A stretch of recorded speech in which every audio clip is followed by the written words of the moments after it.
먼저 지금 뒤쪽으로 보이시는 게 이제 마 재배 중인 모습입니다. 아마 보시면 마를 전문적으로 재배하시는 분들은 아시겠지만 그 주산지에서 마를 재배하는 어떤 전형적인 모습은 아닙니다.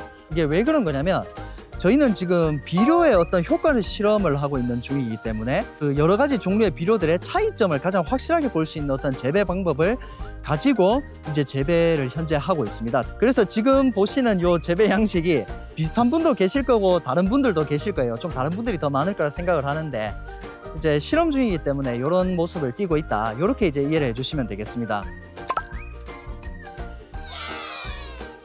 그 병충해를 좀 최대한 줄이려면은 토양 소독을 한번 해주시는 것도 생각을 해보시면 좋다. 이렇게 한번 말씀을 드려보고 싶습니다.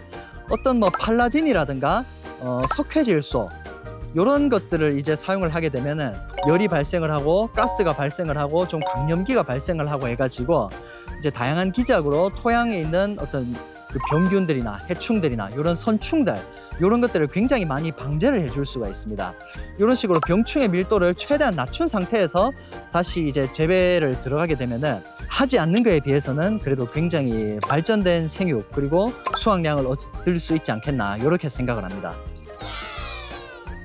마에서 한 가지 좀 중요하게 생각을 해주셨으면 하는 병충해를 한 가지 꼽아 보겠습니다. 저는 개인적으로 선충해 방제를 조금은 신경을 써주셨으면 좋겠습니다. 장마 같은 경우에는 거의 1m 가까이 생육을 합니다. 뿌리가 내려가는 만큼 병충해도 내려간다는 뜻입니다. 마의 뿌리옥 선충에 대해 조사를 해놓은 논문이 있는데 그 토심 한 70cm 이상까지 뿌리옥 선충이 분포를 하고 심지어 분포 밀도가 점점 늘어나는 경향을 보인다. 이런 연구 결과가 있습니다. 이제 가장 상품성이 좋은 그런 깊은 쪽에 있는 마, 요 부분들 이런 부분들에 선충이 많이 붙어가지고 어떤 변색이라든가 혹이라든가 이런 상품성이 떨어지는 증상들이 굉장히 많이 나오기 때문에 이 선충들을 굉장히 좀 신경을 써서 방제를 해주셨으면 좋겠다. 이런 말씀을 한번 드리겠습니다. 그럼 선충을 어떻게 방제할 수 있는데 이게 이제 앞서 말씀드렸던 어떤 팔라딘과 같은 토양소독제를 쓴다거나 혹은 석회질소는 식물의 어떤 생육에 많이 필요한 칼슘과 질소질을 공급함과 동시에 그 시아나미드라고 하는 성분이 나와서 토양을 소독해주는 효과까지 가지고 있습니다. 고열과 가스로 살균 소독을 해주기 때문에 병충해 방제 결과를 나타내게 되고요.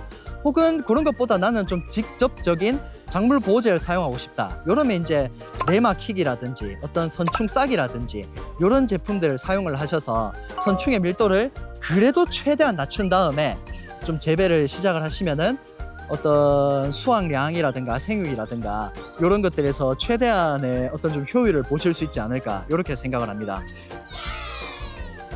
그래서 그럼 선충 말고는 어떤 병이 있는데 라고 하면 좀 유명한 것들은 탄저병이라든가 전무늬병이라든가 뭐 흰무늬병이라든가 시드름병 그리고 뿌리옥 선충 이제 또 점나방 그리고 군뱅이 바이러스라면 이제 마모자이크 바이러스 혹은 이제 콩위조 바이러스 괴저 모자이크 바이러스 이런 것들이 있습니다. 지금 보여드리는 이 병들은 각각 이런 약재들로 이제 방제를 할 수 있고요. 그리고 이 충들도 이제 전문적으로 방제할 수 있는 약재들 중에서는 이런 것들이 있으니 한번 참고하셔서 나는 이런 병들이 좀 심한 것 같다, 이런 증상들이 좀 있는 것 같다 하시면은 이제 요 약재들을 사용을 하셔서 방제를 하면은 좀 효과를 보실 수 있지 않으실까 이렇게 생각을 합니다. 한 가지 그 놓치고 넘어가기 쉬운 부분들이 마 같은 경우에는 연작 장애에 굉장히 민감한 작물입니다. 내가 2년, 3년, 4년 하다 보니까 점점 더 좀 수량이 줄어드는 것 같고 생육도 좀 이상해지고 농약을 조금 더 많이 쓰게 된다. 비료도 조금 더 줘야 되고 하는 것 같다. 이런 경우에는 좀 10중 8구 연작 장애일 가능성이 있지 않겠나 이렇게 좀 생각을 합니다. 왜냐하면 말씀드렸다시피 마 같은 경우는 연작 장애에 굉장히 민감합니다. 연작 장애가 뭔지 간단하게 설명을 드리자면 같은 토양에서 한 가지 작물만 계속해서 이제 재배를 했을 경우에 토양 중에서도 양분의 불균형이 발생을 합니다. 그리고 그 병충해들도 이제 기주 특이성이라고 해가지고 얘네들도 대부분 붙는 식물들에만 붙어요. 그러면 한 가지 작물만 계속 키우면은 이 붙는 애들이 거기에서 밀도가 늘어나고 하면서 점점 그 어떤 증상들과 발생 빈도가 심해지는 것이죠. 다시 말해 비료의 사용량도 늘어나고 농약의 사용량도 점점 늘어나게 된다. 이제 그런 연작 장애에 관해서도 조금은 신경을 써주실 필요가 있지 않겠나, 이제 이렇게 생각을 합니다. 그럼 이 연작 장애를 어떻게 해결할 수 있는데, 어떤 퇴비라든가 그런 유기물 같은 것들, 이런 것들을 이제 충분히 살포를 해가지고 토양 어떤 미생물 사항 같은 것들을 최대한 좀 교정을 해주십시오. 그리고 석회 비료라든가 어떤 일종의 토양 개량제들, 이런 것들도 한 3년에 한 번 정도는 이렇게 좀 꾸준하게 시비를 하셔가지고 그 토양이 어떤 최대한 일정하게 가는 것을 좀 목적을 가지고 이렇게 처리를 해주셔야 됩니다. 토양의 어떤 최대한 건전성, 물리화학성을 최대한 유지시켜 주는 것, 요 부분을 좀 추천을 드릴 수 있을 것 같고요. 정확하게 얼마를 줘야 하는데 라고 물어보시면, 지금 보여드리는 표가 이제 마 재배지에서 이제 추천하는 표준적인 어떤 퇴비와 석회 비료의 양이고요. 더 정확하게 알고 싶으면 이제 그 각 지역 농업기술센터에 가가지고 내 땅이 여기인데 혹시 조사된 것이 있느냐, 혹은 재배를 하시는 그 땅에 이제 토양 샘플을 채집을 해가서 그 농업기술센터에 가져가면 무료로 토양 분석해 줍니다. 그런 이제 검정 시비량을 가지고 비료나 이제 그런 토양 개량제들을 시비를 하는 것, 이런 방법을 한번 추천을 드리고 싶고요. 이제 마의 표준 시비량은 과거에는 NPK 순으로 48, 23, 32 이런 식으로 굉장히 다량의 비료들을 줘라라고 이제 추천이 되었습니다. 하지만 관행적으로 이렇게 시비를 해온 결과 어떤 지상부가 좀 과번무하고, 그리고 뿌리의 생육은 조금 부족한 그런 현상들이 이제 좀 많이 나타났었습니다. 그래서 이제 이 시비량들이 개선이 되면서 최근에는 어떤 시비량이 추천이 되고 있느냐, 질소 인산 칼륨 순으로 한 28, 20, 20 순으로 이렇게 이제 시비량이 추천이 되고 있습니다.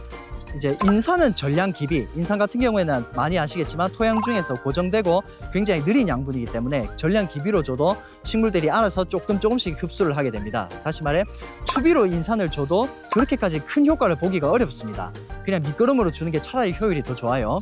질소 같은 경우에는 밑거름으로 한 60% 정도, 추비로 한 20, 20을 주거나 뭐 한 40을 한 번에 주거나, 요 추비 시기 같은 경우에는 7월 중순에 이제 1차 추비를 주고 한 8월 초순쯤에 해가지고 한 번 더 2차 추비를 주는 이런 방식을 채택을 하실 수도 있고요. 지상부의 생육이 조금 불량하다 그러면은 6월 초에 1차 추비를 하고 한 7월 중하순쯤에 2차 추비를 하는 이런 식으로 그 상황에 따라서 좀 조정을 하는 방식들도 가능합니다. 그래도 가장 좋은 방법을 좀 제안을 드리자면, 개인적으로는 완효성 비료를 한번 주는 것도 얼마든지 생각을 해볼 수 있겠다, 이렇게 한번 말씀을 드려보겠습니다. 저희 조비에서 판매하는 제품들 중에서 단 한 번이라든가 단 한 번 OK, 더 좋은 완효성, 이런 이제 제품들은 저희 완효성 기한이 한 100일에서 120일 이상 갑니다. 그래서 이런 장기 완효성 비료를 그 밑거름 주는 시기에 이제 처리를 하게 되면은 추비를 이제 전체적으로 생략을 한다거나, 혹은 한창 생육을 하는 한 8월 하순 그때쯤에나 한 번 더 주는 식으로 이런 노동력이 굉장히 좀 줄어들게 되는 이런 효과를 가지고 올 수 있지 않을까, 이제 이렇게 생각을 합니다. 제가 직접 재배를 해봤을 때에도 이제 관행적으로 그 비료를 준 것과 완효성 비료를 이제 정량에 맞춰서 준 것, 이렇게 했을 때 큰 차이가 나는 수준이 아니라 그냥 비슷하다, 관행적으로 들어가나 완효성 비료를 주나 좀 어느 정도 비슷한 수확량을 거두게 되었고요. 그리고 지금 보시는 이 국가 연구 자료에서도 보시다시피 완효성 비료 같은 경우에는 어떤 양분의 유실이나 양분이 휘산되거나 유실되는 이런 손해를 굉장히 좀 줄여줄 수 있기 때문에 이용 효율이 올라간다, 한마디로 말해서